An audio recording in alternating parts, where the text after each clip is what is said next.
Shabbat Shalom, everyone. Shabbat Shalom. Glad you can be with us today. Shabbat Shalom, all of you following us on social media. Glad to have you with us. So we'd like to go ahead and open the service, blowing of the shofar. So if you have a shofar, please join us. All right. Sorry. Ready? You want me to do the count? You bet. All right, and count of three. 1, 2, 3.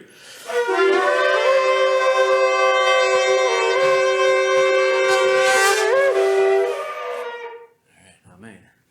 Amen.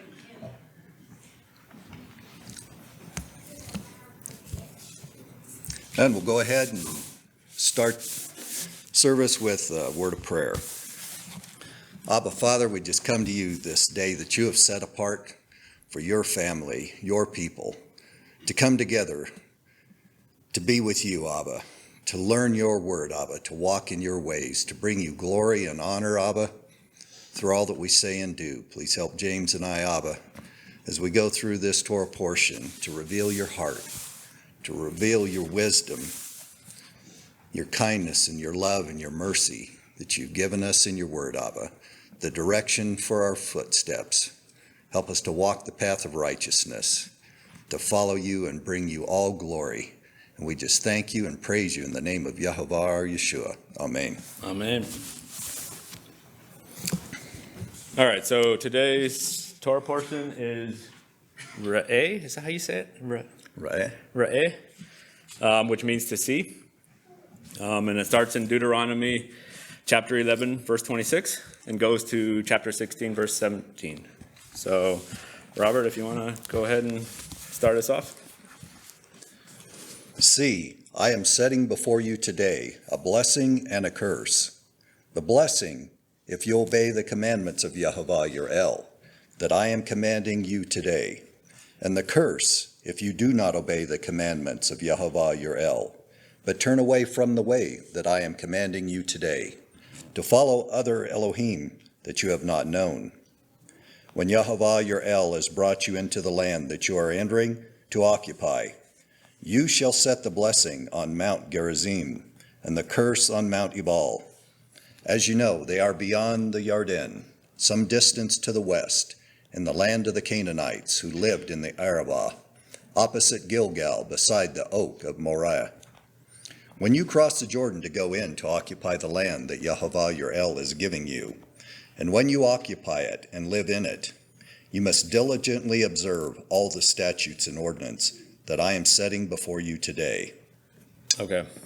So, just this quick review, I guess, this is Moses talking to the people before they go into the Jordan, or before they go into the Promised Land, crossing the Jordan. And Moses has been going over the different commandments, how the people are to live, and not I guess how they have been living exactly, when they've been in the wilderness. I just wanted to point out, that they're going into the land of the Canaanites, and the Canaanites, just for review, Canaanites are those descendants of Canaan, and Canaan is, back in Genesis 9:25. This is when Noah has his wine. So in 9:24, I'm going to read 9:24 and 25, and it says, "So Noah awoke from his wine and knew what his younger son had done to him. Then he said, 'Cursed be Canaan, a servant of servants. He shall be to his brethren.'" I guess I'll keep reading one more verse here. It says, "And he said, 'Blessed be Yehovah, the God Hashem, and may Canaan be his servant.'" So Canaan, Canaan is who's currently occupying the land, the descendants of Canaan. And Yah has appointed Israel to come and take the land from them. But in order to be right, they need to keep the commandments. This is a warning. He's saying, "Behold, today I set before you a blessing and a curse. A blessing if you keep the commandments, and a curse if you do not. If you go after the gods of the land, the gods that the Canaanites had." One thing I also found that was kind of interesting is this area, this Gerizim. Actually, I have a map. So here's a map of Israel, and Ebal and Gerizim. I don't know, it's kind of hard to see here. Let's see. It's right in here. So this is Shechem, and Ebal is north, and Gerizim is south. So I just kind of to give you a picture of where exactly it is in the land, and where you could, visit it today if you wanted to. But in Genesis chapter 12, verse 6. I'll start reading at verse 4, and I'll read through 6. And this is, so Abram departed as Jehovah had spoken to him, and Lot went with him. And Abram was 75 years old when he departed from Haran.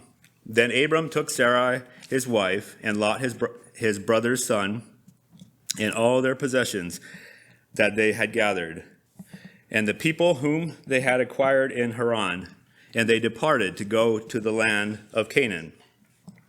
So they came to the land of Canaan. Abram passed through the land to the place of Shechem, as far as the terebinth tree of Moreh. And the Canaanites were then in the land. So Abram passed exactly where Moses is talking about here, through Shechem, through Ebal and Gerizim. And that's the first place it talks about, Abram when he comes into the land, which is interesting how Moses is also making that, you guys need to go here and so Joshua will end up, taking the people to Mount Ebal and Gerizim and saying the blessings and the curses, but that doesn't happen until later on in Deuteronomy. Did anybody have any questions regarding any of this? No? Comments? Another thing to note, I guess I can say, Mount Gerizim, which is the southern mountain here, is the mountain where the blessings were said.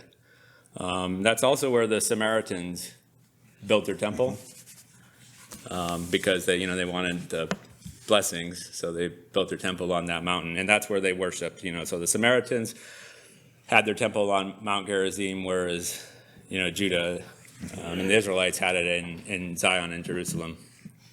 But that's just kind of tidbit of information. So when Yeshua went to Samaria, was it? Mm-hmm. Which is right near Shechem, and I would think he's in Shechem basically, because he's talking about Jacob's well, and they think Jacob's well is actually in Shechem, like just north of Gerizim, basically. So yeah, that's where he would have been. Just kind of giving a picture of where everything lines up. Any questions, comments? All right, we can move on, I guess, unless. Okay. Yeah. Starting at chapter 12. These are the statutes and ordinances that you must diligently observe in the land that Yehovah your El, the El of your ancestors, has given you to occupy all the days that you live on the earth. You must demolish completely all the places where the nations, whom you are about to dispossess, serve their gods. On the mountain heights, on the hills, and under every leafy tree. But you shall seek the place that Yehovah your El will choose out of all your tribes as his habitation, to put his name there. You shall go there, bring there your burnt offerings and your sacrifices, your tithes and your donations, your votive gifts, your freewill offerings, and the firstlings of your herds and flocks. And you shall eat there in the presence of Yehovah your El, you and your households together, rejoicing in all the undertakings in which Yehovah your El has blessed you. You shall not act as we are acting here today, all of us according to our own desires. For you have not yet come into the rest and the possession that Yehovah your El is giving you. When you cross over the Jordan and live in the land that Yehovah your El is allotting to you, and when he gives you rest from your enemies all around, so that you live in safety. Then you shall bring everything that I commanded you to the place that Yahovah your El will choose as a dwelling for his name. Your burnt offerings and your sacrifices, your tithes and your donations, and all your choice votive gifts that you vow to Yahovah. And you shall rejoice before Yahovah your El, you together with your sons and your daughters, your male and female slaves, and the Levites who reside in your towns, since they have no allotment or inheritance with you. Take care that you do not offer your burnt offerings at any place that you happen to see, but only at the place that Yahovah will choose in one of your tribes. There you shall offer your burnt offerings, and there you shall do everything I command you. Yet whenever you desire, you may slaughter and eat meat within any of your towns, according to the blessing that Yahovah your El has given you. The unclean and the clean may eat of it, as they would of gazelle or deer. The blood, however, you must not eat. You shall pour it out on the ground like water. Nor may you eat within your towns the tithe of your grain, your wine, and your oil, the firstlings of your herds and your flocks, any of your votive gifts that you vow, your freewill offerings or your donations. These you shall eat in the presence of Yahovah your El, at the place that Yahovah your El will choose, you together with your son and your daughter, your male and female slaves, and the Levites resident in your towns, rejoicing in the presence of Yahovah your El in all your undertakings. Take care that you do not neglect the Levites, as long as you live in the land. When Yahovah your El enlarges your territory, as he has promised you, and you say, I am going to eat some meat, because you wish to eat meat, you may eat meat wherever you have the desire. If the place where Yahovah your El will choose to put his name is too far from you, and you slaughter as I have commanded you any of your herd or flock that Yahovah has given you, then you may eat within your towns whenever you desire. Indeed, just as gazelle or deer is eaten, so you may eat it. The unclean and the clean alike may eat it. Only be sure that you do not eat the blood, for the blood is the life, and you shall not eat the life with the meat. Do not eat it. You shall pour it out on the ground like water. Do not eat it, so that all may go well with you and your children after you, because you do what is right in the sight of Yahovah. But the sacred donations that are due from you and your votive gifts, you shall bring to the place that Yahovah will choose. You shall present your burnt offerings, both the meat and the blood, on the altar of Yahovah your El. The blood of your other sacrifices shall be poured out beside the altar of Yahovah your El, but the meat you may eat. Be careful to obey all these words that I command you today, so that it may go well with you and with your children after you forever, because you will be doing what is good and right in the sight of Yahovah your El. When Yahovah your El has cut off before you the nations whom you are about to enter to dispossess them, when you have dispossessed them and live in their land, take care that you are not snared into imitating them after they have been destroyed before you. Do not inquire concerning their Elohim, saying, how did these nations worship their Elohim? I also want to do the same. You must not do the same before Yahovah your El, because every abhorrent thing that Yahovah hates, they have done for their Elohim. They would even burn their sons and their daughters in the fire to their Elohim. You must diligently observe everything that I command you. Do not add to it or take anything from it. Okay, so this is basically restating over again, don't get caught up in the ways that the people in the land were worshiping their gods. Don't go after that. Don't worship Yehovah in the way that they worship their gods.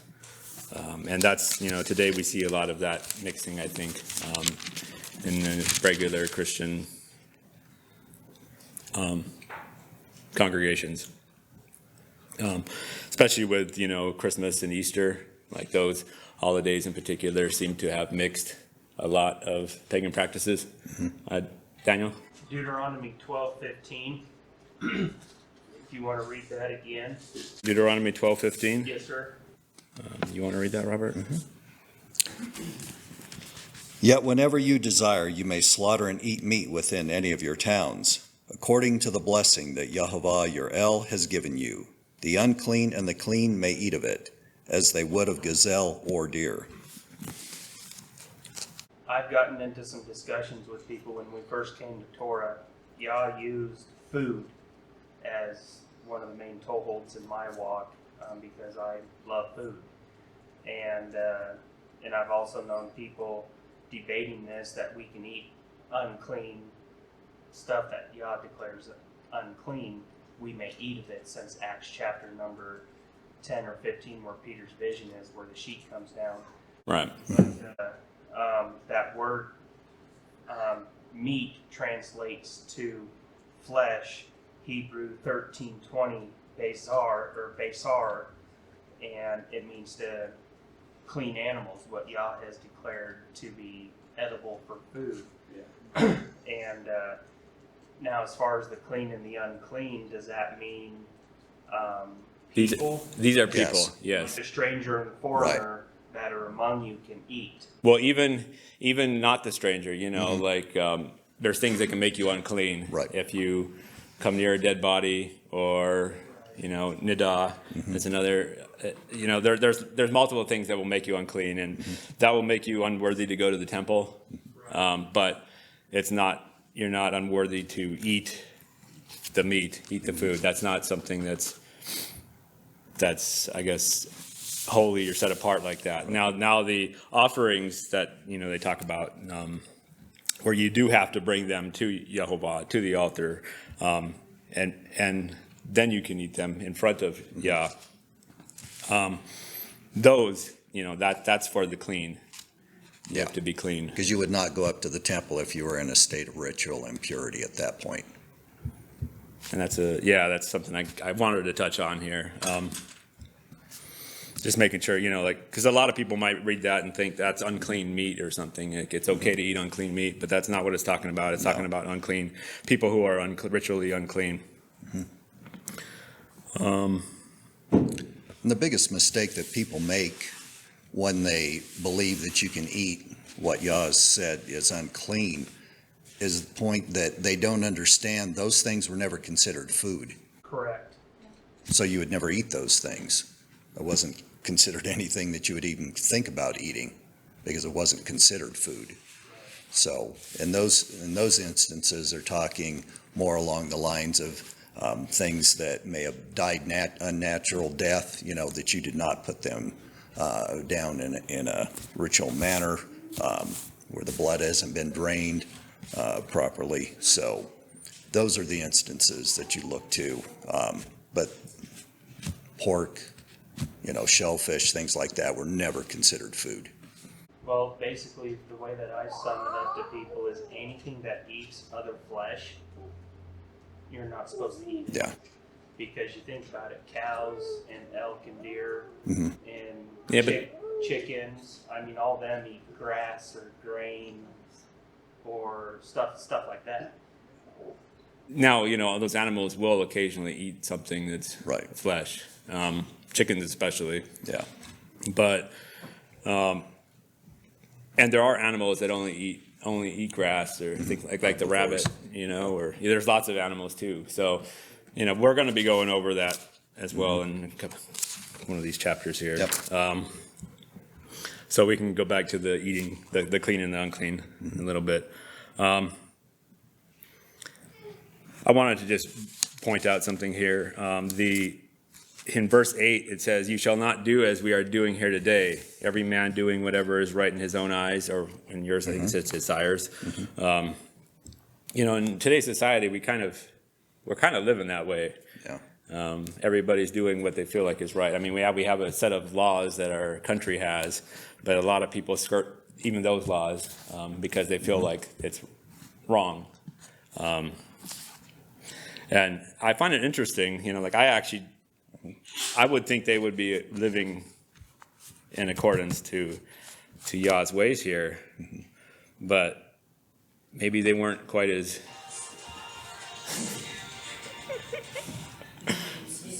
oops.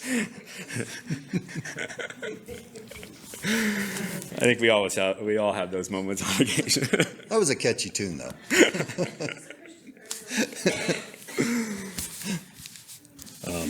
So yeah, they had to be more diligent when they went into the land, because it was a set apart place. It was a special place that they were to keep holy, which we know they didn't fully do that, and that's why they got cast out.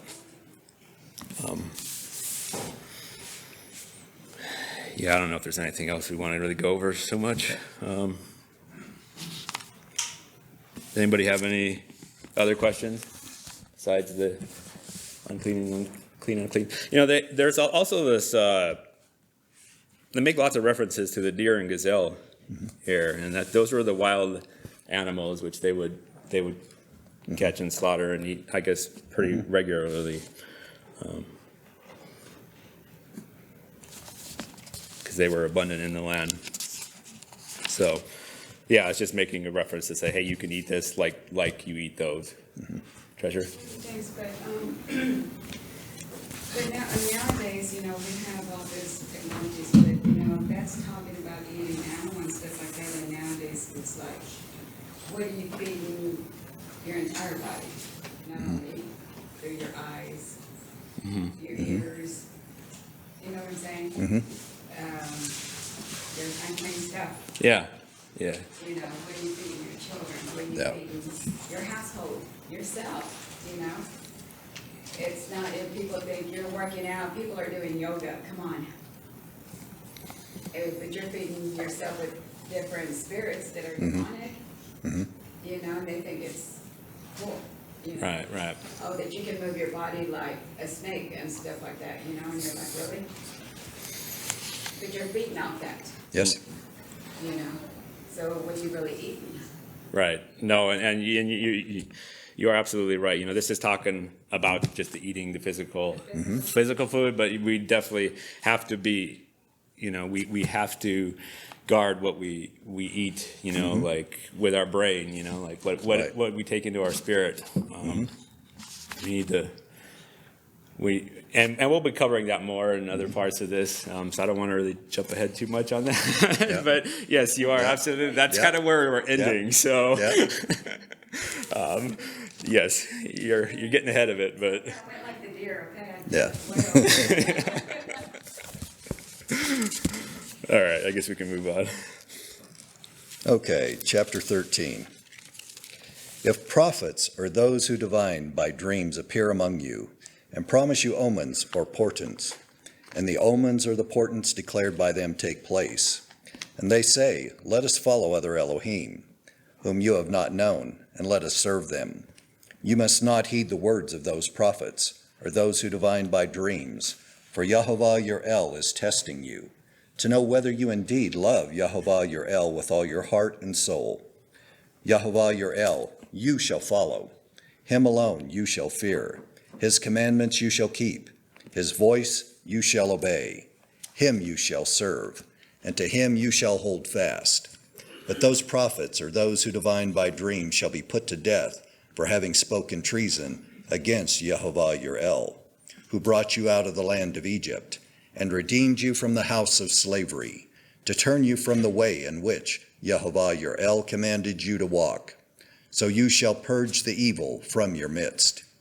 If anyone secretly entices you, even if it is your brother, your father's son, or your mother's son, or your own son or daughter, or the wife you embrace, or your most intimate friend, saying, let us go worship other Elohim, whom neither you nor your ancestors have known, any of the Elohim of the peoples that are around you, whether near you or far away from you, from one end of the earth to the other. You must not yield to or heed any such persons. Show them no pity or compassion, and do not shield them. But you shall surely kill them. Your own hand shall be first against them to execute them, and afterwards the hand of all the people. Stone them to death for trying to turn you away from Yehovah your El, who brought you out of the land of Egypt, out of the house of slavery. Then all Israel shall hear and be afraid, and never again do any such wickedness. If you hear it said about one of the towns that Yahovah your El is giving you to live in, that scoundrels from among you have gone out and led the inhabitants of the town astray, saying, let us go and worship other Elohim, whom you have not known, then you shall inquire and make a thorough investigation. If the charge is established that such an abhorrent thing has been done among you, you shall put the inhabitants of that town to the sword, utterly destroying it and everything in it, even putting its livestock to the sword. All of its spoil you shall gather into its public square. Then burn the town and all its spoil with fire, as a whole burnt offering to Yahovah your El. It shall remain a perpetual ruin, never to be rebuilt. Do not let anything devoted to destruction stick to your hand, so that Yahovah may turn from his fierce anger and show you compassion, and in his compassion multiply you, as he swore to your ancestors. If you obey the voice of Yahovah your El, by keeping all his commandments that I am commanding you today, doing what is right in the sight of Yahovah your El. Okay, Deuteronomy 13. I think we've all, well, maybe we all have heard this referred to as the Deuteronomy 13 test, like seeing, basically saying if there's a prophet that rises before you and gives you a sign or wonder and it comes to pass, and then that prophet says, let's go after these gods, leading the people astray by giving them a sign or a wonder. It's basically says, we need to kill them. I mean, that's basically what it says. Stone them, put them to death, because they're trying to lead you astray. They're trying to keep you from walking out Yah's commandments and obeying Yah's voice. This is Daniel. Do you have some? Matthew 6:24. Matthew 6:24. Matthew 6:24. You want to read that? Yeah. Matthew 6:24. No one can serve two masters, for he will either hate the one and love the other, or else he will be loyal to the one and despise the other. You cannot serve God and man. You can't ride the fence either. Right. You're either all in for Yah or you're none. Yeah. You can't do both.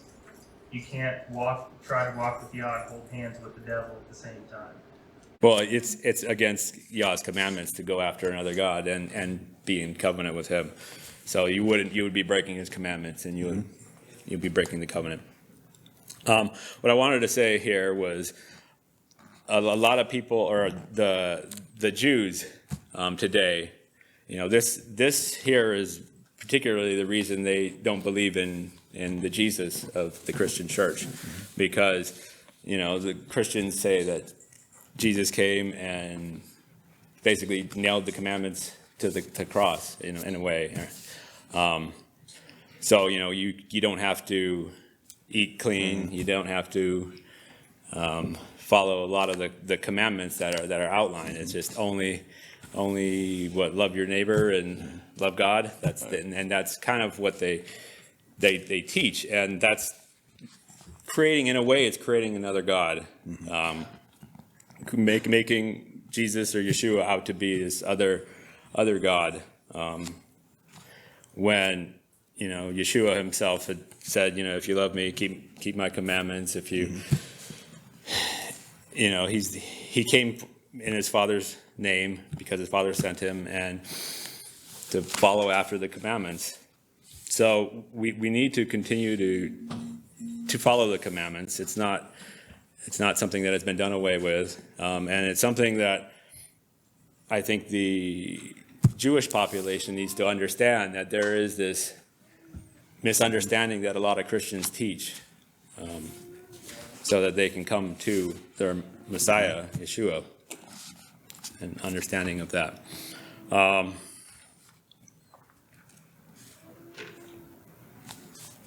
lot of people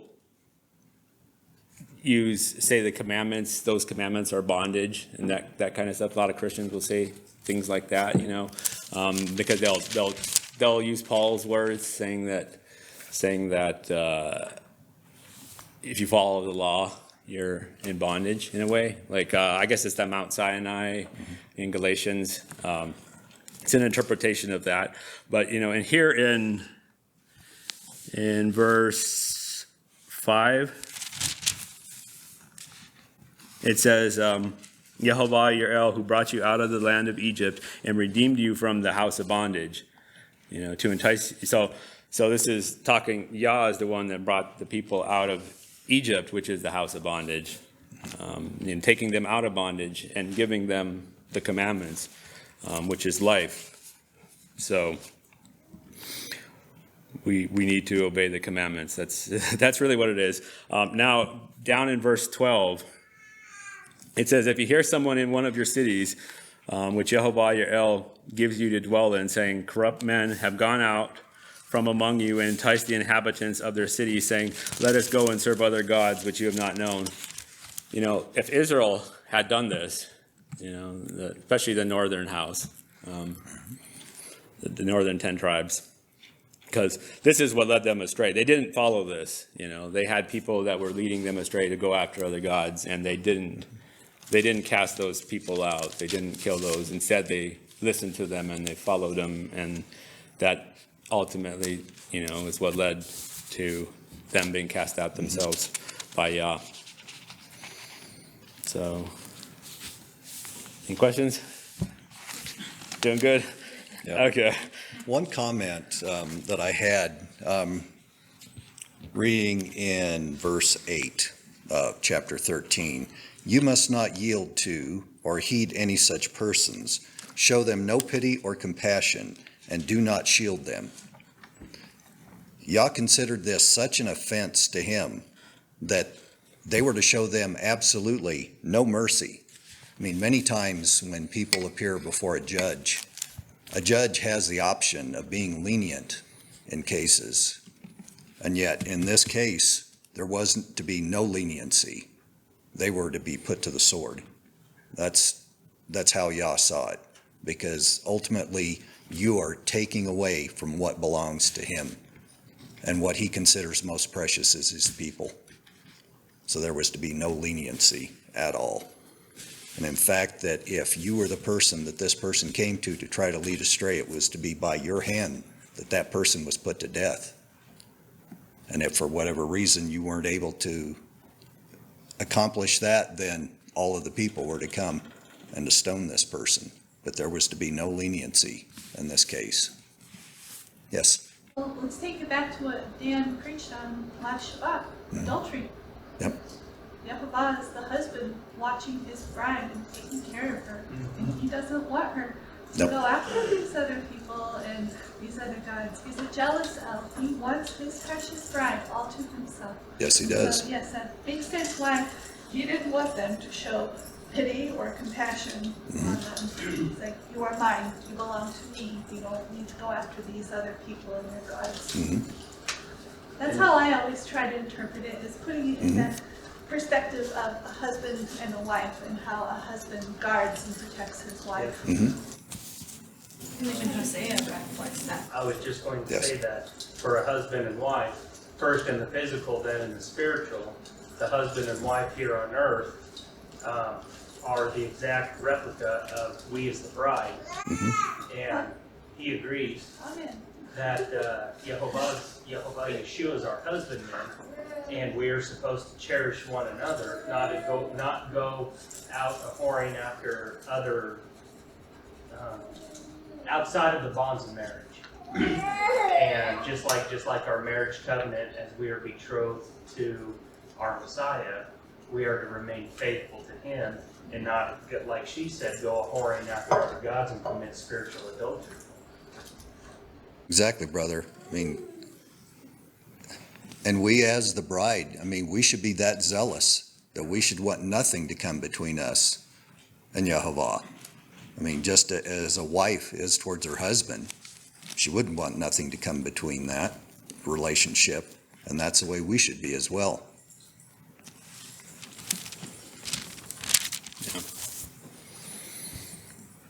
Yep. All right.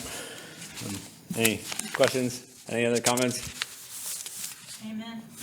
Amen. Yeah. Okay. I think we're going to move on. I saw a question regarding Leona Pichette said, where did that come from? The nailing of the cross. The commandments were nailed to the cross. And Mary had posted here. She says, I believe it is a twisting of Colossians. So Colossians 2, chapter 13 and 14, or chapter 2, verses 13 and 14. And it says, and you being dead in your trespasses and the uncircumcision of your flesh, he has made alive together with him, having forgiven you all trespasses, having wiped out the handwriting of requirements that was against us, which was contrary to us. And he has taken it out of the way, having nailed it to the cross. So that's where that idea comes from. It doesn't mean we aren't to follow or go after the commandments. It just means that our debts have been wiped out. Yeah, the penalty of transgressing the law has been taken away by Messiah's blood. Not the law, Yeah. but the consequences of our disobedience and sinning against Jehovah, that's been taken away. Yeah. And most of the translations have that wrong, where the New King James wiped out the handwriting of requirements that is against us, which was contrary to us.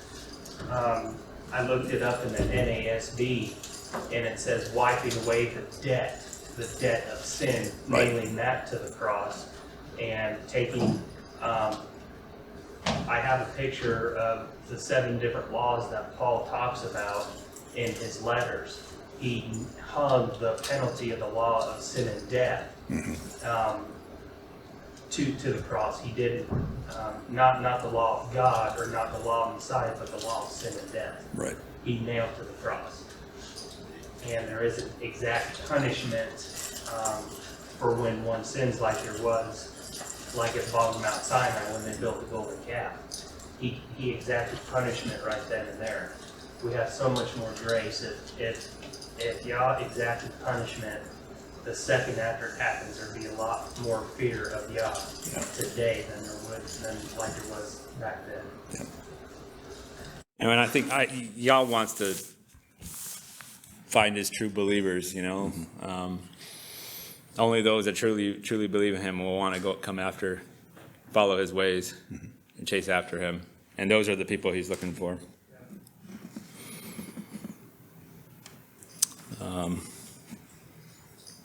Mary's saying here that she thinks that that they might also be talking about the oral laws. I've heard about that too.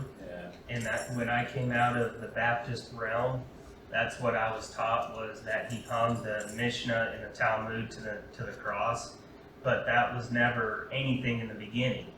He hung the penalty of sin and death, like Right. what Colossians 2 is talking about, to the cross. Right.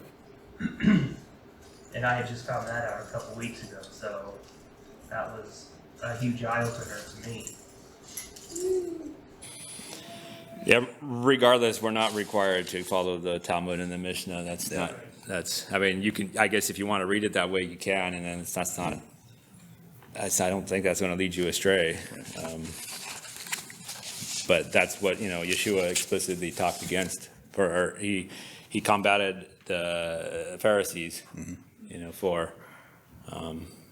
he ended up breaking a lot of their rules, but those weren't Yah's rules. Right.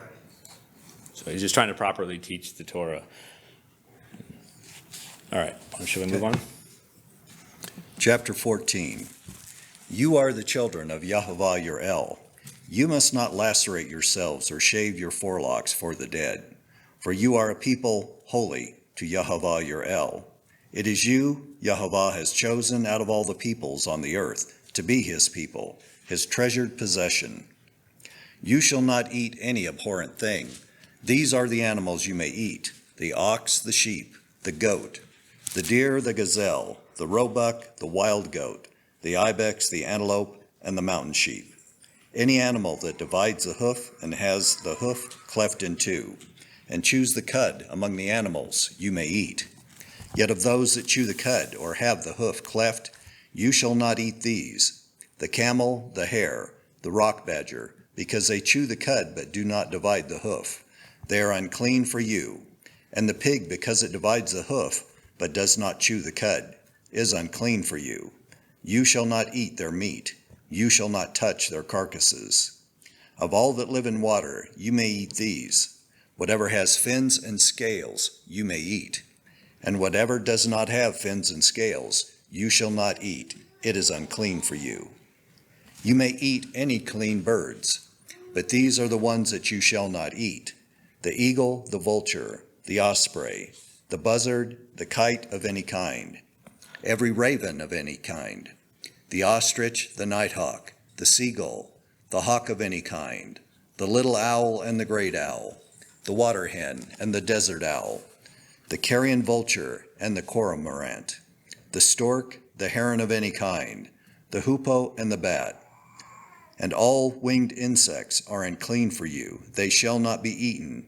You may eat any clean winged creature. You shall not eat anything that dies of itself. You may give it to aliens residing in your towns for them to eat, or you may sell it to a foreigner. For you are a people set apart to Yehovah your El. You shall not boil a kid in its mother's milk. Set apart a tithe of all the yield of your seed that is brought in yearly from the field, in the presence of Yehovah your El, in the place that he will choose as a dwelling for his name. You shall eat the tithe of your grain, your wine, and your oil, as well as the firstlings of your herd and flock, so that you may learn to fear Yehovah your El always. But if, when Yehovah your El has blessed you, the distance is so great that you are unable to transport it, because the place where Yehovah your El will choose to set his name is too far away from you, then you may turn it into money. With the money secure in hand, go to the place that Yehovah your El will choose. Spend the money for whatever you wish: oxen, sheep, wine, strong drink, and whatever you desire. And you shall eat there in the presence of Yehovah your El, you and your household rejoicing together. As for the Levites, resident in your towns, do not neglect them, because they have no allotment or inheritance with you. Every third year you shall bring out the full tithe of your produce for that year, and store it within your towns. The Levites, because they have no allotment or inheritance with you, as well as the resident aliens, the orphans and the widows in your towns, may come and eat to their fill, so that Yehovah your El may bless you in all the work that you undertake. Okay, so Deuteronomy 14. It starts off with the don't cut yourself and don't shave the front of your head for the dead. These were pagan practices that pagans would do to mourn for their dead. They would cut themselves and they would shave their head. Do some of the versions say tattoo? That's a different. That's in a different. Yeah, that's a different scripture. Yeah. I can't remember where that one is, but Is that Leviticus 24? yeah. But that's basically, this is just a review. Moses is reviewing everything for the people and how it will apply to them when they go into the land too, because sometimes things are slightly different. I think, how they were keeping things in the wilderness versus how they are to keep it when they're in the land. And then we go into the clean and unclean meats. This is where it basically outlines everything that they can, it has to part the hoof and chew the cud. If it's an animal, and if it's not, then it has to have scales. If it's a fish, scales and the fins. Now, what about duck and goose? Duck and There's such a controversy, Yeah. and to me, they're in the same family as a swan or like a seagull. So, I mean, I guess it's all yeah, that one is interpretation. that is interpretation. It's similar to like the stork, like all that stuff is kind of similar. So I would, that's one of those. It doesn't explicitly say duck here, so we don't know 100% sure, but yeah, I would pray about that one if you eat that. I don't duck is not something that comes as an option for any of my meals for the Yeah. most part. So, and if you want to be safe, just don't do it. Yeah, when in doubt, why not err on the side of honoring Yah? If it's not clear, before I came to the knowledge that, these rules applied as far as clean and unclean, I mean, the things that I used to eat, I don't miss eating them anymore. So why not just err on the side of caution, And Yah sees your heart, what your intent is. In all things. That the heart, today some Christians will say, "Oh, we don't need to do that," like the swine thing, right? The swine. Oh, we know we just need to cook the swine good, or like we need to raise them clean and cook them really well, and then we won't get sick. And it's like, where is your heart in this? Like, why are you trying to get around the curses, basically, for doing what you're not supposed to do? You're trying to find a way to get around the curses, and that's your heart's wicked in that way. Yeah. Like you're trying to, in a way, be better than God is what you're saying. But we do it with so many other ways of food. We'll stick to low carb, we'll stick to low fat, and that's all for self. Right. So where are your priorities? Well, yeah, I mean, low carbs and low fat stuff, that's different. I mean, I don't know. It depends on what those stuff are But made I'm out saying of. if you could stick to that. Yeah. Yeah. Oh, yeah. Oh, yeah. I was asking, isn't that much Like, more? right, exactly. If you're, Those things are harder. if you're like, sticking to a diet, Right. like trying to cut back on calories and stuff, it's like, why can't you just get rid of the pork? Yeah. It should be that easy. It's like, this is, Yah said, don't eat it. Yeah. That's really where our heart should be. But people, food is that's how Adam and Eve fell, right? It was You can't live without it. it was food, like as we are so easily swayed by what our taste buds tell us or what we desire. The thing that comes to my mind is the perspective of what you're looking at. Instead of saying, wow, this is a burden, or this is, wow, I can't do this, I can't do this.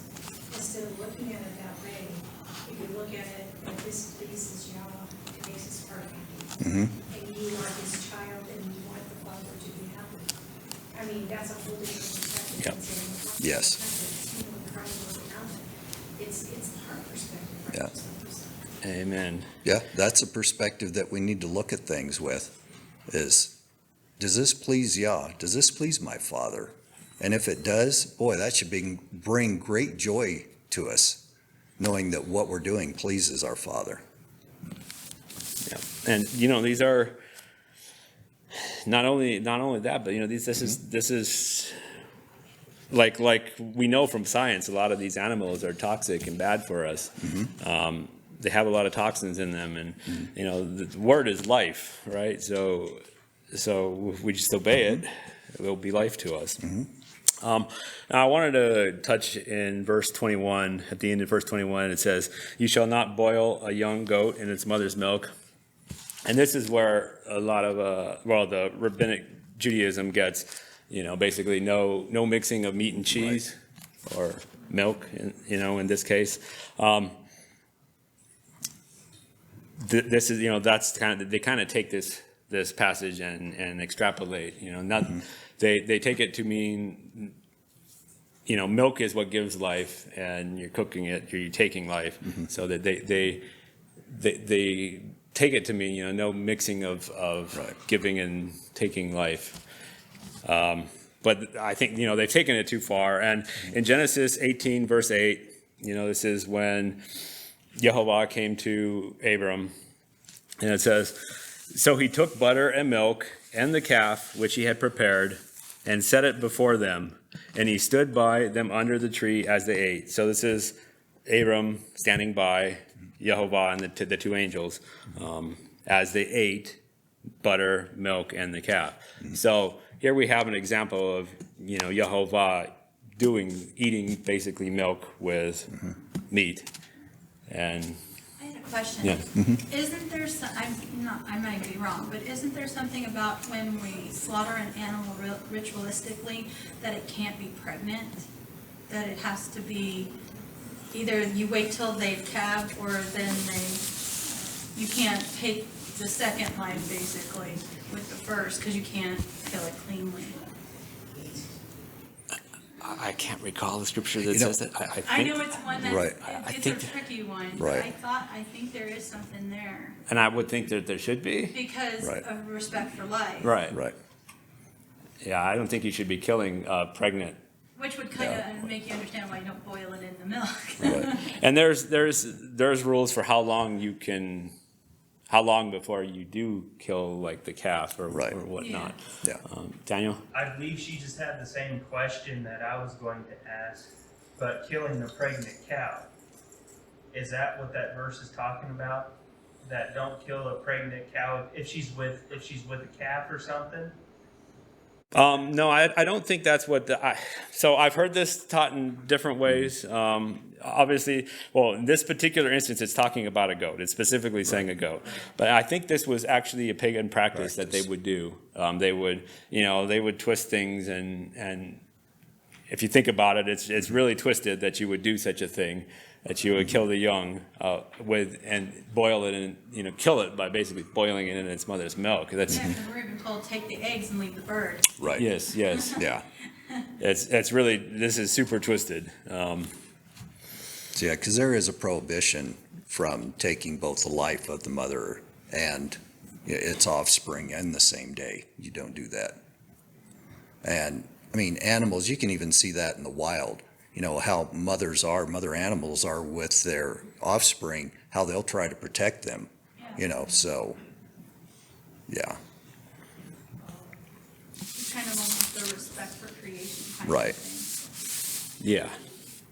No, and we should have that respect, and we shouldn't be cooking our kid in the middle. But I don't think we should not have a cheeseburger if, Right. if that's what we desire. That's not the same thing. And, I guess if you really wanted to be safe, don't cook it. Don't melt the cheese on the burger when you're cooking the burger, but I don't think we need two different sets of dishwashers Right. and Yeah, in the kitchens kitchens for washing our plates with meat and our plates with cheese. I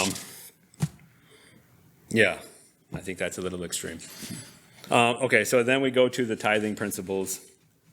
What did I want to say on this? There was something I wanted to mention. It talks about, if the place is too far from you, then you are to cash in the money and then take the money to where you're supposed to go, and then spend it on what your heart desires. And these tithes, these goodwill offerings and stuff, these first fruits and offerings that they're supposed to give, they're supposed to rejoice. It's supposed to be a time that you're rejoicing with Yehovah. It's not like, oh, I have to do this, like, oh, woe is me. It's supposed to be a time of rejoicing, and that's why, here it says, when you take the money, go and get what your heart desires and rejoice with Yehovah, that you're, you've been able to be here and with Yehovah. I just wanted to point that out. Anything else? Anybody? Let's see. Mary said, is she speaking of Leviticus 22:28? I don't know whether it is a cow or a ewe. Do not kill both her and her young on the same day. Okay, so that is it. Yeah, I thought there was one, but I wasn't sure about that. So Leviticus 22:28. Thanks, Mary, for that one. But you shall not slaughter from the herd or the flock an animal with its young on the same day. Yeah. She had a question. It wasn't a question, it was just to go alongside the tithing portion Okay. of chapter 14. If you reference it to 2 Corinthians chapter 9, verse 7, so let each one give as he purposes in his heart, not grudgingly or of necessity, for God loves a cheerful giver. So what was that again? What? It was 2 Corinthians 9:7. 2 Corinthians 9:7. So give with a cheerful heart. That always give with a cheerful heart, because it's our opportunity to give. it's not a woe is me duty. Right. It's a opportunity to give, Yeah. and we should rejoice in it. And when you do give, give no matter what, even if you don't feel like it sometimes, because there's been times, honestly, it's like, do I have to? But you do it no matter what. But when you do it with a cheerful heart, it's like the joy that it brings you knowing that you're helping someone.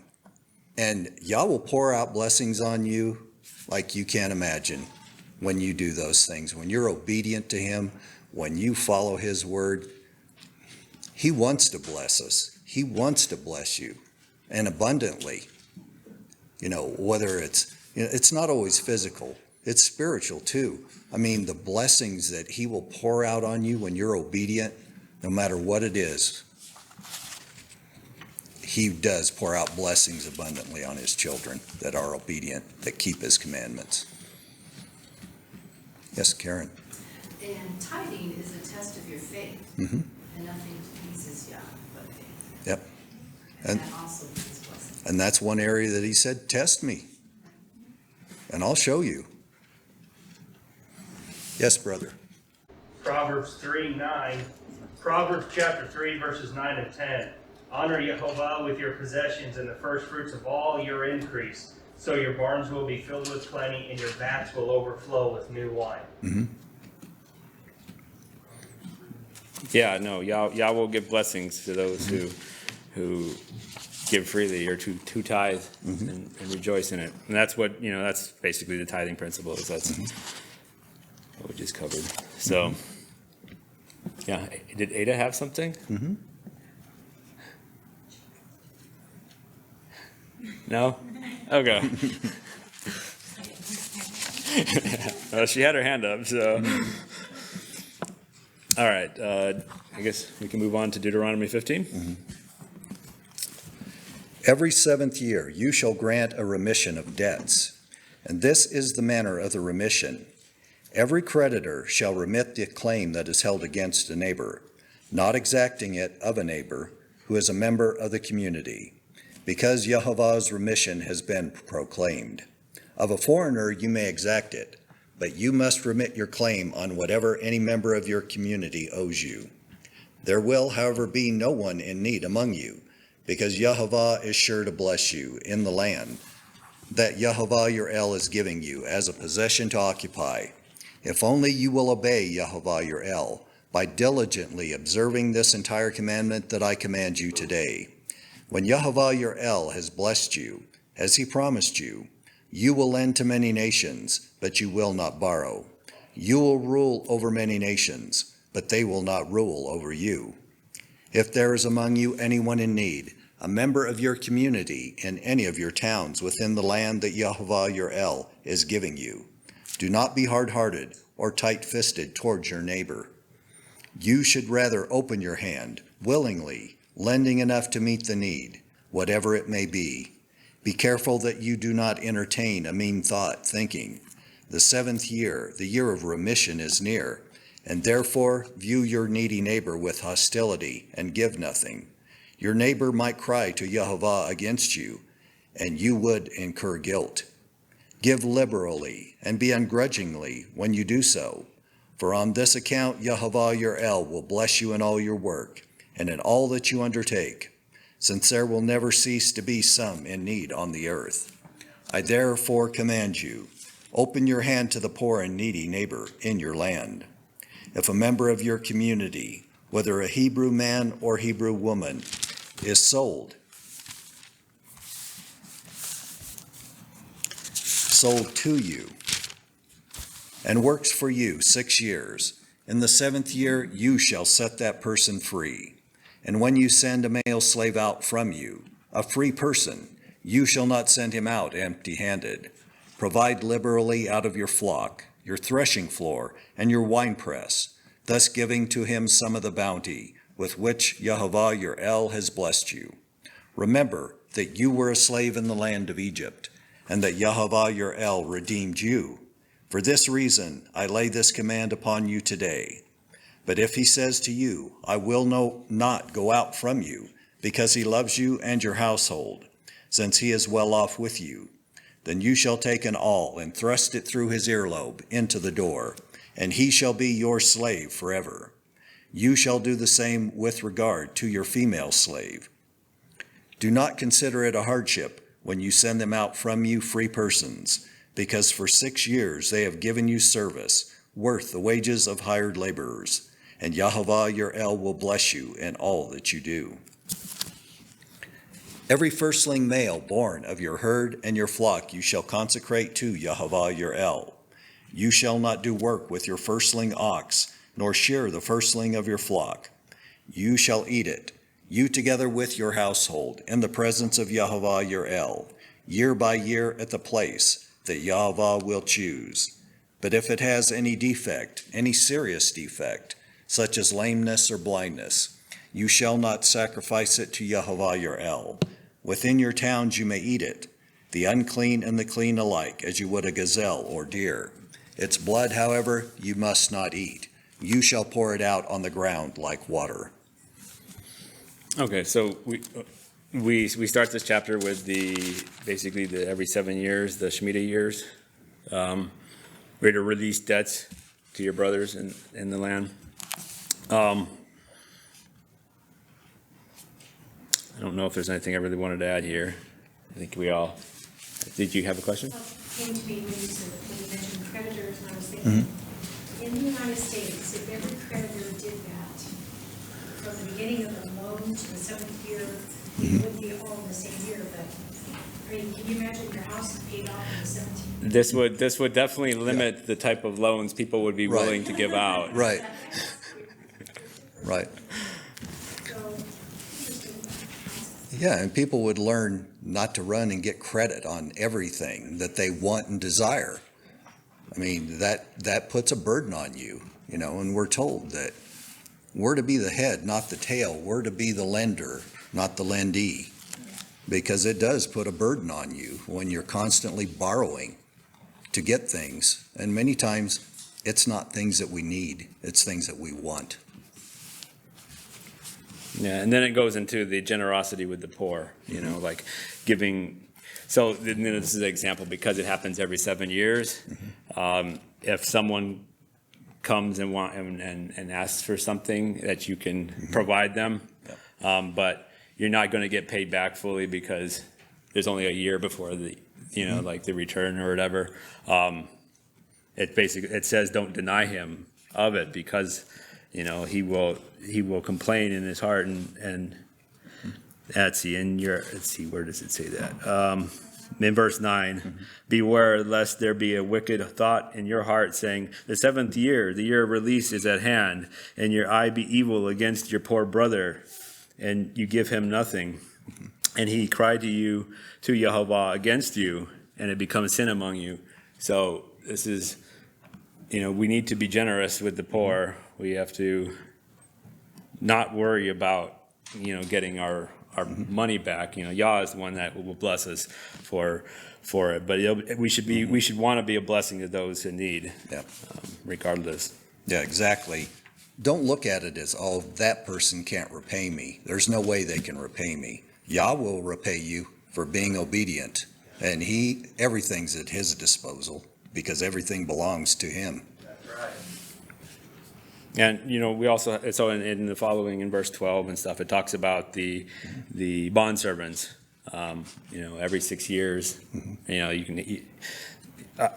can be a slave. So I guess, this generosity with the poor, it could be someone that coming to you on that 6th year saying, I will be your servant, and pay my debts or whatnot. And then them, knowing you're not going to get your value out of it, it being a thing. Did you have something, Daniel? Yeah, Malachi 3:8. Will thou a man rob God? But you have robbed me in tithes and in offerings. And I'll be preaching on this when I preach on stealing, that we have robbed God. And there is no more tithe because there's no temple, there's no high priest. but there is still a free will offering. And like my wife had said in 2 Corinthians 7:9, that to give with a cheerful heart and to give above and beyond. And Yah will bless you above and beyond measure. But so many people have a lack of faith that, well, I don't know if I can give this 2 weeks. Right. Give her the first fruits. Give right off the top and then live within the means of what you have. Right. And I guarantee you every time that you will have enough for all of your bills, and your grocery bill will be a lot lower. I mean, I've seen Yah bless and above and beyond when we give him the first fruits right off the top, everything else falls into line. Amen. I don't know if I want to go into, like, so, you know, we have the servant that if they don't want to leave, they are welcome to basically covenant themselves with their master, in which case they will have the master will take an awl and thrust it through his ear to the door, and he shall be their servant forever. This is an option. You know, if they're so well taken care of, and maybe there's people that just handle their own personal responsibilities poorly, and they just live better as being a servant and getting their needs taken care of, while they know what they need to do is take care of whatever, you know, they're told to take care of, and that's fine. If that's for you, then there's this option. I guess then we go into the laws concerning the firstborn animals. The firstborn animals are supposed to be brought to Yehovah as a offering. But if it has a defect in it, it says it's okay to eat. Actually, it says you shall not sacrifice it, and you may eat it within your gates, unclean and clean person alike. So again, this is talking about the clean and unclean person, and not the animal itself. Yeah, I think there's just don't eat the blood. It's poured out on the ground like water. Yeah. So, all right. Yeah, and just revisiting, you know, being generous. Messiah boiled it down very succinctly. You have Yehovah, your El, with all your heart, your soul, your mind. Keep his commandments and love your neighbor as yourself. Okay, are you going to grudgingly give to yourself? You know? Treat your neighbor well, and Yah will bless you for it. Yeah. All right, Deuteronomy 16, verses 1 through 17. Observe the month of Abib by keeping the Passover to Yehovah your El. For in the month of Abib, Yehovah your El brought you out of Egypt by night.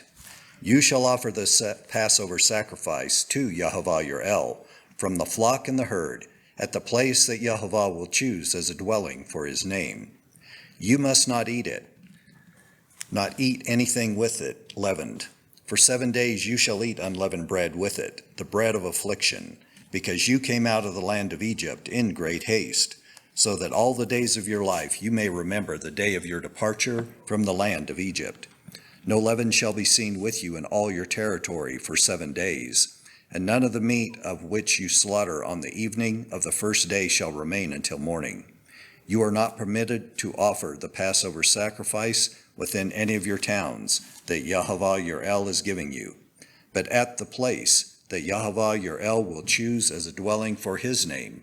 Only there you shall offer the Passover sacrifice, in the evening at sunset, the time of day when you departed from Egypt. You shall cook it and eat it at the place that Yehovah your El will choose. The next morning you may go back to your tents. For 6 days you shall continue to eat unleavened bread, and on the 7th day there shall be a solemn assembly for Yehovah your El, when you shall do no work. You shall count 7 weeks. Begin to count the 7 weeks from the time the sickle is first put to the standing grain.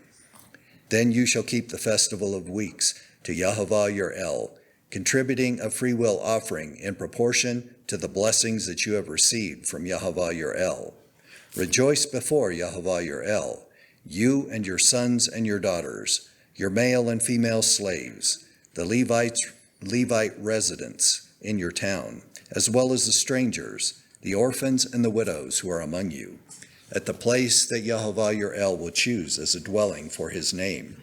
Remember that you were a slave in Egypt, and diligently observe these statutes. You shall keep the festival of booths for 7 days, when you have gathered in the produce from your threshing floor and your winepress. Rejoice during your festival, you and your sons and your daughters, your male and female slaves, as well as the Levites, the strangers and the orphans, and the widows resident in your town. 7 days you shall keep the festival to Yehovah your El at the place that Yehovah will choose. For Yehovah your El will bless you in all your produce and in all your undertakings, and you shall surely celebrate. 3 times a year all your males shall appear before Yehovah your El at the place that he will choose, at the festival of unleavened bread, at the festival of weeks, and at the festival of booths. They shall not appear before Yehovah empty-handed. All shall give as they are able, according to the blessings of Yehovah your El that he has given you. Okay, this is just a review of Passover, Feast of Weeks, and Tabernacles. Just kind of covering what they're supposed to do. And one thing I find interesting, and I don't quite understand this. Well, I'll just start with verse 5 here. It says, "You may not sacrifice the Passover within any of your gates which Yehovah your El gives you, but at the place where Yehovah your El chooses to make his name abide.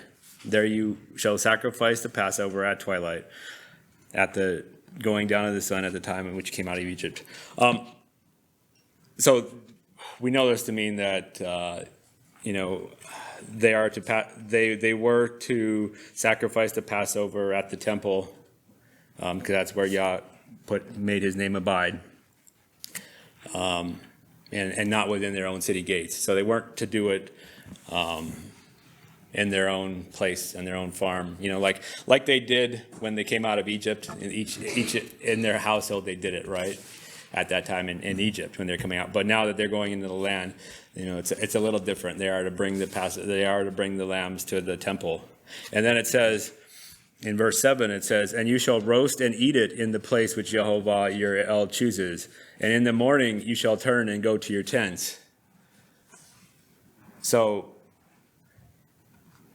they're not doing it in their own personal homes, but they're doing it with Yah in their, I would say it's at the temple. That's what it seems like to me. And then in the morning they would return to their tents. I guess they use tents because they might be traveling to in this case Jerusalem, and not have their house to return to. I'm not sure. Like tents. The tents makes me immediately think that they're in the wilderness still, but it's just kind of instructions for when they're in the land. So it's just something to think about, I guess. And why in the morning? I guess this was an all-day affair, just like the original, or all-night affair, just like the original Passover was. When they stayed up all night. Yeah, just interesting thoughts. Feast of Weeks, I don't really have anything to comment on it. Unless anybody have any questions, comments on the Feast of Weeks? And the Feast of Tabernacles, that's coming up soon. It's the fall feast. It says, let's see, "You shall observe the Feast of Tabernacles 7 days when you have gathered from your threshing floor and from your winepress."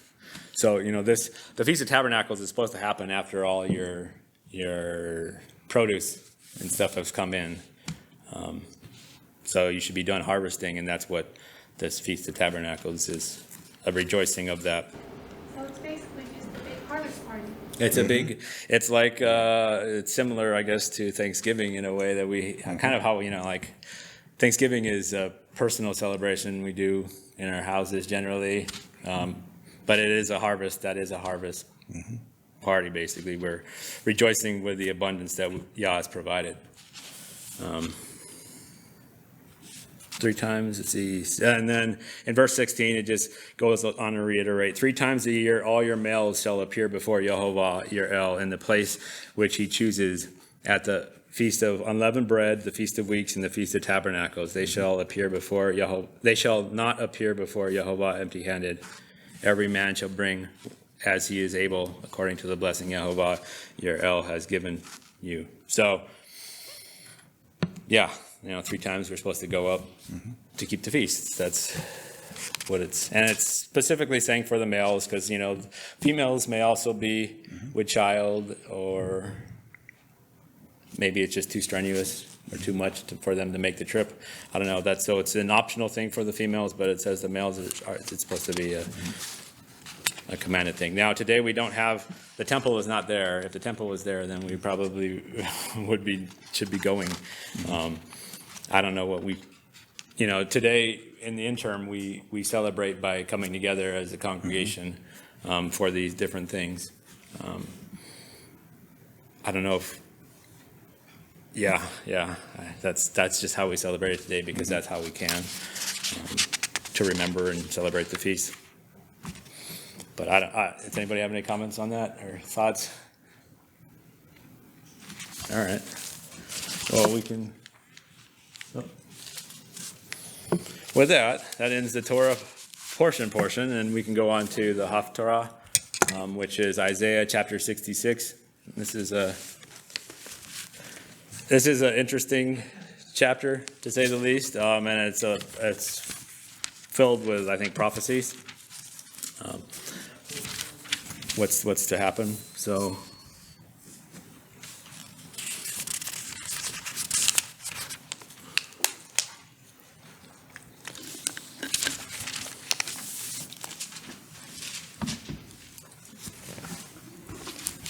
Isaiah 66. Thus says Yehovah, heaven is my throne, and the earth is my footstool. What is the house that you would build for me? And what is my resting place? All these things my hand has made, and so all these things are mine, says Yehovah. But this is the one to whom I will look, to the humble and the contrite in spirit, who trembles at my word. Whoever slaughters an ox is like one who kills a human being. Whoever sacrifices a lamb, like one who breaks a dog's neck. Whoever presents a grain offering, like one who offers swine's blood. Whoever makes a memorial offering of frankincense, like one who blesses an idol. These have chosen their own ways, and in their abominations they take delight. All right, let me stop you right there. I just want to stop you here, and I found this interesting as I was going over this verse. When I was reading from the Septuagint, it reads slightly different. So I'm going to read verse 2 and 3 from the Septuagint here. It says, "For all these things are mine, saith Yehovah, and to whom will I have respect, but to the humble and meek, and the man that trembles at my word.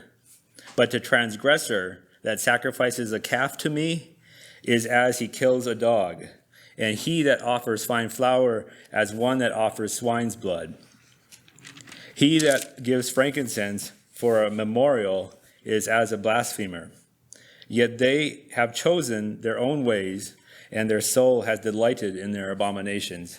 So we see that there are those that, and Yah makes this analogy that these people that are going, aren't in their heart after Yah, but they are still doing the things, that they're still making the sacrifice of the calf or the fine flour, but to Yah, because they're not right. To Yah, it's like killing a dog and like offering swine's blood. So to people watching, it might look okay, look like they're following the commandments, but in their heart, as Yah actually sees them, they're doing abominations because they take delight in their own abominations.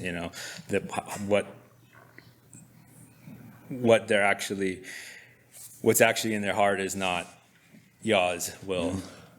I just wanted to kind of point that out. And it's interesting because, and I don't know if this is the case, but, I'm going to come back to this idea of them doing things that we think they're supposed to be doing, but to Yah, it's actually an abomination. Right. So go ahead and continue on to verse. So yeah, the outward appearance, it might look like you're doing what you're supposed to, but if your heart's not right with Yah, if your heart's not truly in it, it doesn't matter what you're doing. Yah's disgusted with it. Your heart has to be right. So that's why always do a heart check. Make sure you're right, that you're doing the right thing with the right reasoning, the right purpose. Everything you do should be pleasing to Yah. Yeah, brother. Proverbs 28:9, he that turns his ear away from hearing the law, even his prayer shall be an abomination. I believe that there's a distinction between people who truly have a heart for Yah, that are still sitting in Sunday church, looking and searching for the truth, than those that perhaps standing behind the pulpit that know the truth, but yet are still teaching and preaching the commandments of men. Yep. And there's a huge difference. When you know better, Yah holds you accountable.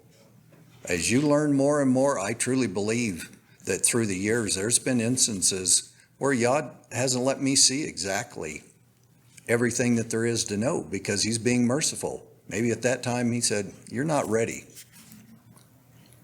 But as you progress, as he does reveal more to you, he holds you accountable for what you learn.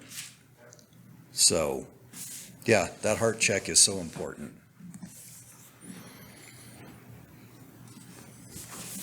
All right, verse 4. I also will choose to mock them and bring upon them what they fear, because when I called, no one answered. When I spoke, they did not listen.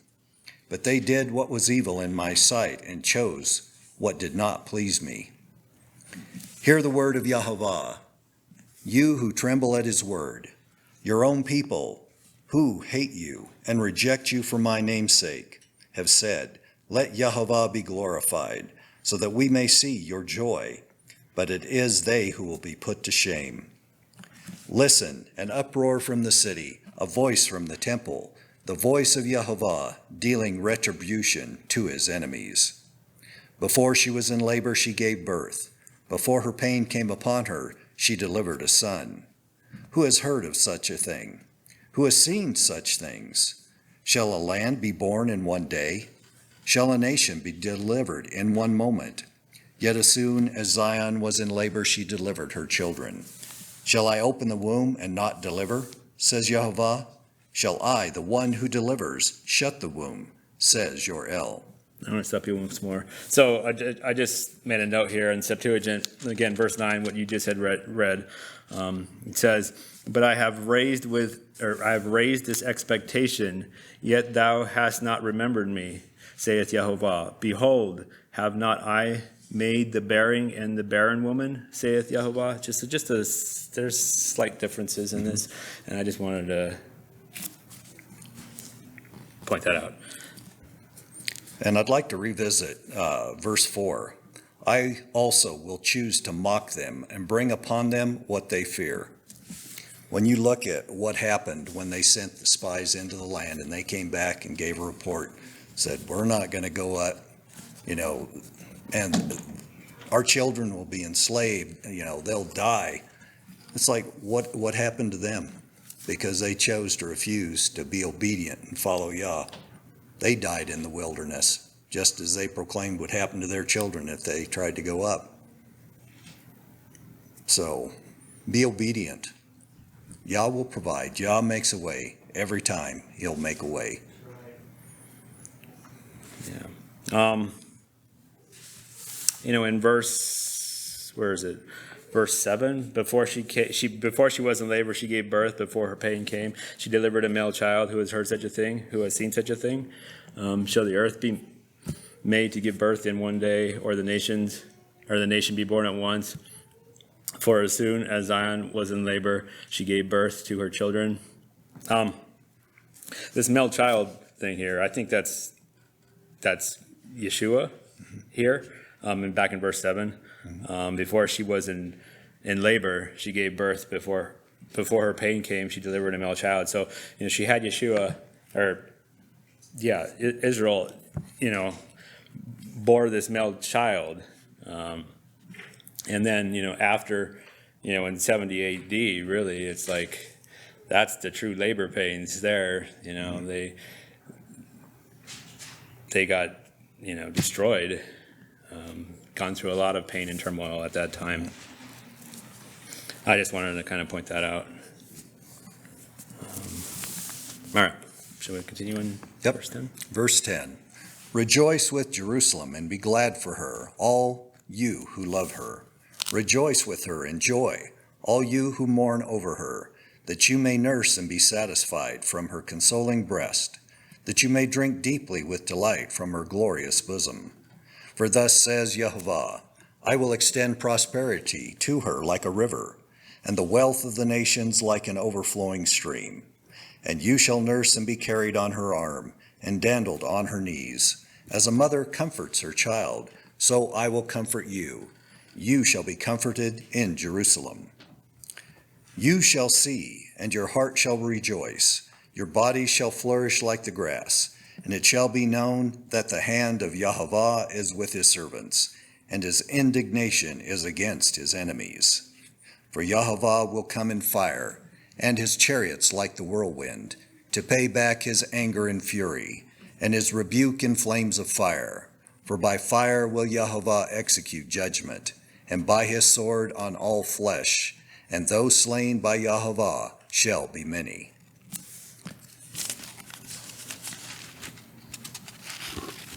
Verse 7. One more. 7. No, we need to go to the end. Oh, the end. Yeah, we go to Got the it. end. Okay. Those who sanctify and purify themselves to go into the gardens, following the one in the center, eating the flesh of pigs, vermin, and rodents, shall come to an end together, says Yehovah. For I know their works and their thoughts, and I am coming to gather all nations and tongues, and they shall come and see my glory, and I will set a sign among them. From them I will send survivors to the nations, to Tarshish, Put, and Lud, which draw the bow, to Tubal and Yavan, to the coastlands far away that have not heard of my fame or seen my glory. And they shall declare my glory among the nations. They shall bring all your kindred from all the nations as an offering to Yehovah, on horses and in chariots and in litters and on mules and on dromedaries, to my holy mountain, Jerusalem, says Yehovah, just as the Israelites bring a grain offering in a clean vessel to the house of Yehovah. And I will also take some of them as priests and Levites, says Yehovah. For as the new heavens and the new earth, which I shall make, shall remain before me, says Yehovah, so shall your descendants and your name remain. From new moon to new moon, from Sabbath to Sabbath, all flesh shall come to worship before me, says Yehovah. And they shall go out and look at the dead bodies of the people who have rebelled against me. For their worm shall not die, their fire shall not be quenched, and they shall be an abhorrence to all flesh. All right, because someone had asked, what version is this of the Bible that you're reading? NRSV. NRSV. So Robert's reading NRSV. I've been reading the New King James with some parts of the Septuagint as well, just because someone was asking on Facebook. All right, so I wanted to get back to verse 17. Those who sanctify themselves and purify themselves to go to the garden after the idol in the midst, eating swine's flesh and the abomination and the mouse shall be consumed together, says Yehovah. Now, whether they're actually eating swine's flesh, the abomination, the mouse, or if to Yah, that's exactly what it looks like to him, because they're not truly following after him. Did you have something, Daniel? Yeah, I read an article or two in the past that Canada has crossed swine with mouse in a lab. Yeah. There's that Enviro pig that you're talking about that may or may not become popular. We don't know. The Enviro pig was a genetically engineered swine that produces less methane, I think. And they did it by crossing the swine with the mouse and using E. coli bacteria, I think is what it was. So, like, Sounds delicious, doesn't it? so in this verse also is kind of a callback. It's actually a callback to the previous chapter. So in Isaiah 65,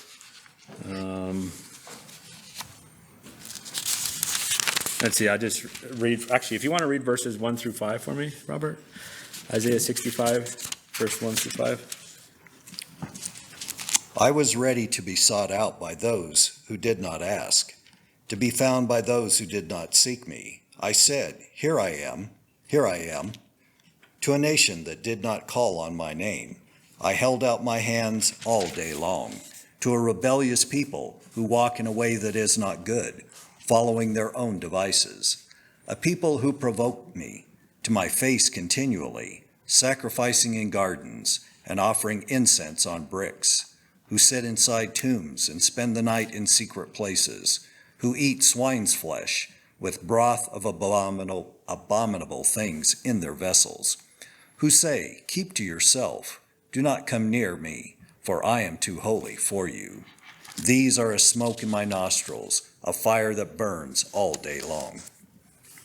So I think here it's really interesting because there's all kinds of twisting of the word, it seems like, because they're burning incense on altars of brick, and all altars that for Yehovah are on unhewn stone. So an altar of brick is not that. They're spending the night in the tombs, and it says they eat swine flesh and they do abominable things in their vessel. Yet they say they're holier than thou. So don't come near me. They're making them they are self-righteous in their own eyes. And I think these are the same people that Isaiah is talking about in chapter 66, verse 17 here. Because they're doing, they're in the gardens, they're burning incense, they're eating swine's flesh and abominable things. So yeah, I just thought that was interesting that there is that connection. I wanted to point that out. If anybody had any other comments on that verse, no. All right.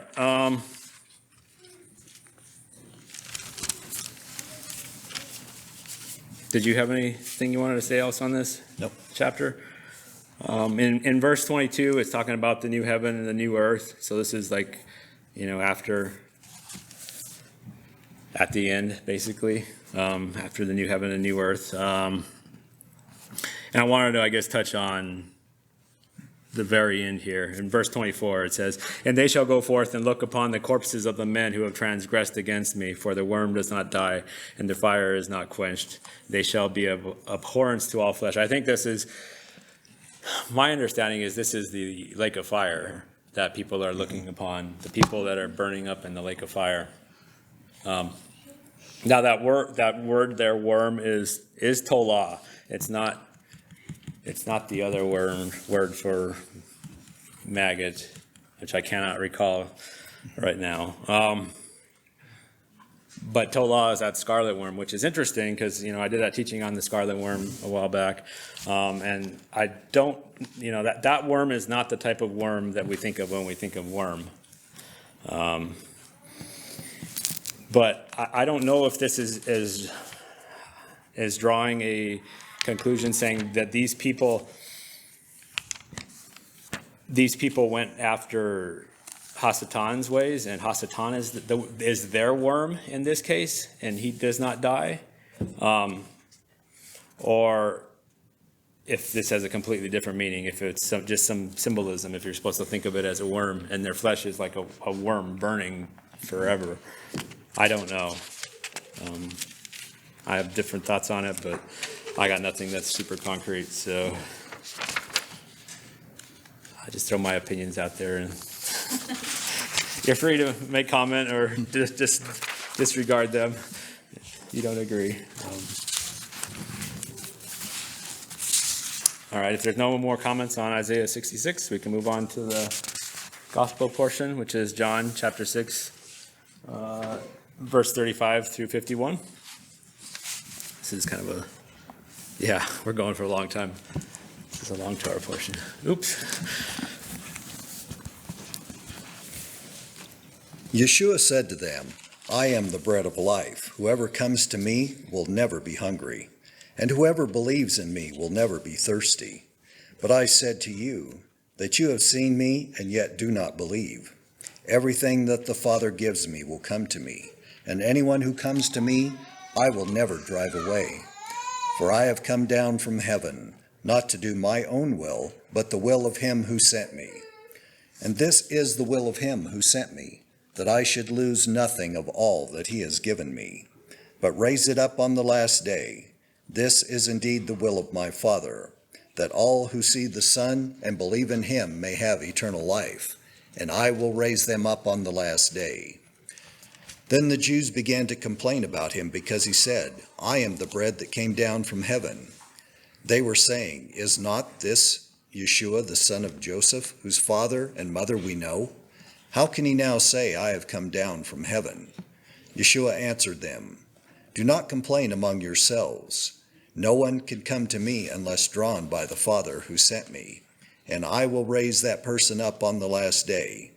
It is written in the prophets, and they shall be taught by Yehovah.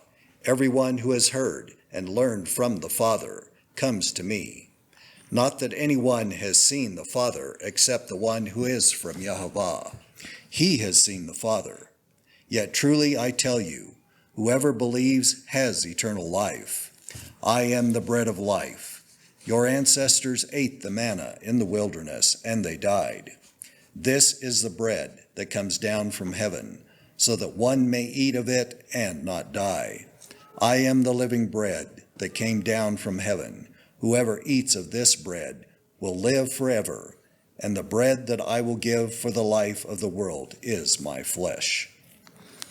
Okay, sorry. Apparently your mic has died, so people are saying you're a little low because that's your Okay. you're not being picked up on mine. Hey, Brother James, Yeah. that's the wrong gospel for this Torah portion. And you know that because, It's Mark chapter 9, verses 40 through 50. and where are you getting that? Out of our Torah portion little booklet. You It know- has Isaiah.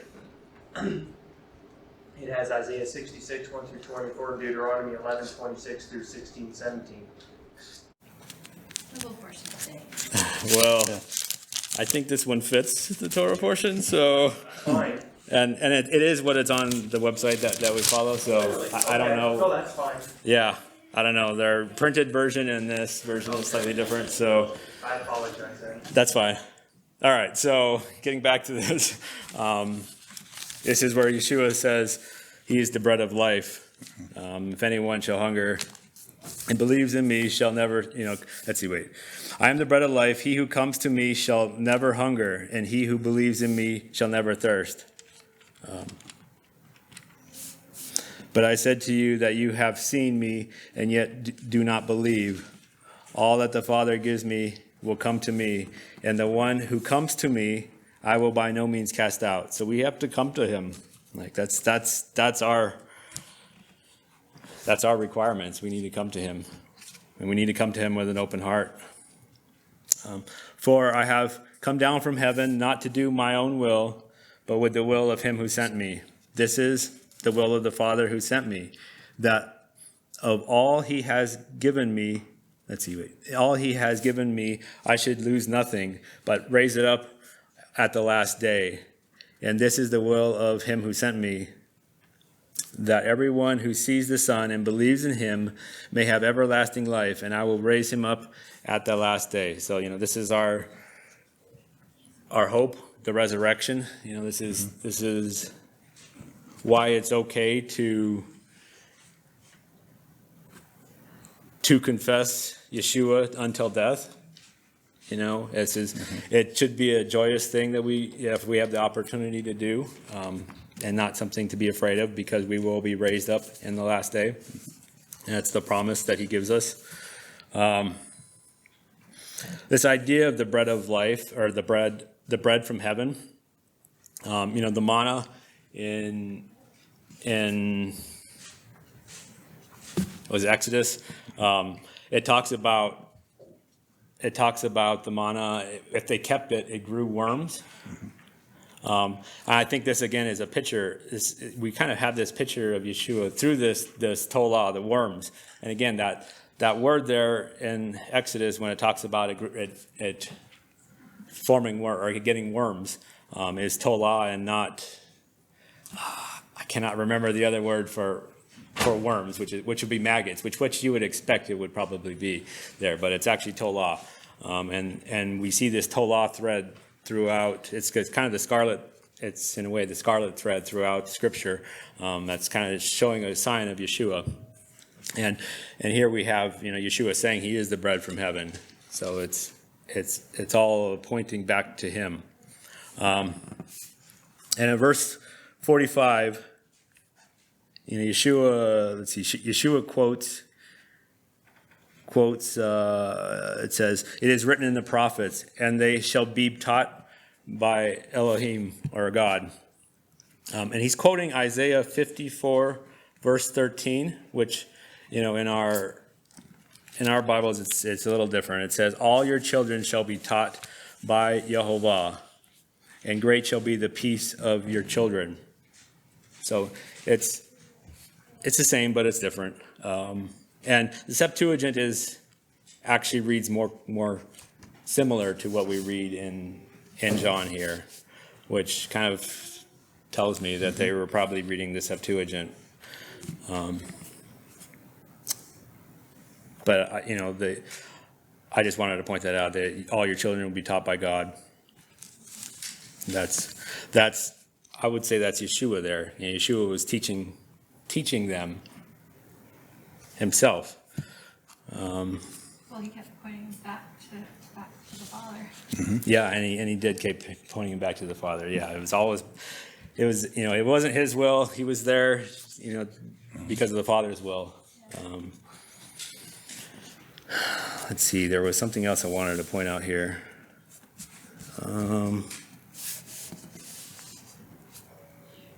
Okay, so in verse 50, "This is the bread which comes down from heaven, that one may eat of it and not die.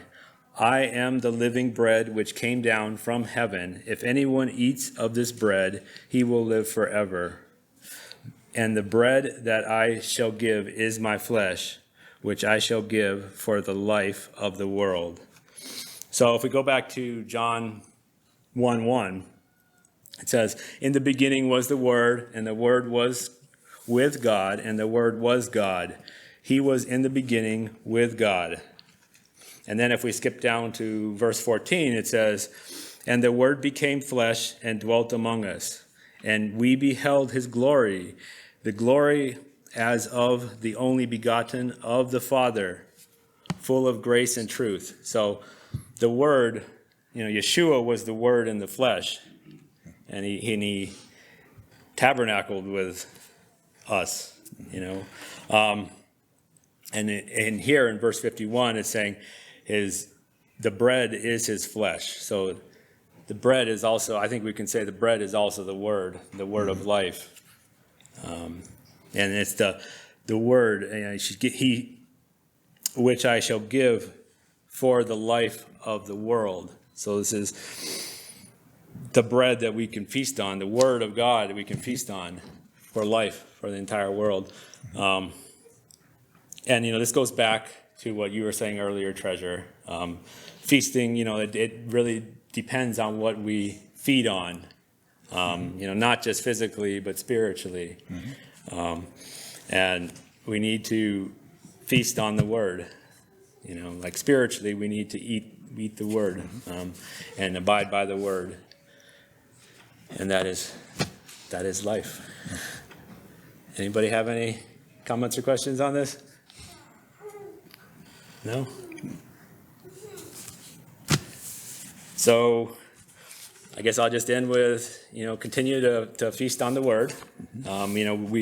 We have today the church does communion in a way, because it does the Last Supper as a example of the Last Supper, to the breaking of the bread and eating the wine. And that's symbolic of that's symbolic of feasting on the word, feasting on Yeshua and the word, and taking it into our bodies, and then we need to walk it out and live it, and keep the commandments and chase after Yah. Amen? Amen. Amen. Shabbat shalom, everyone. Shabbat shalom. Shavua tov. Have a blessed week.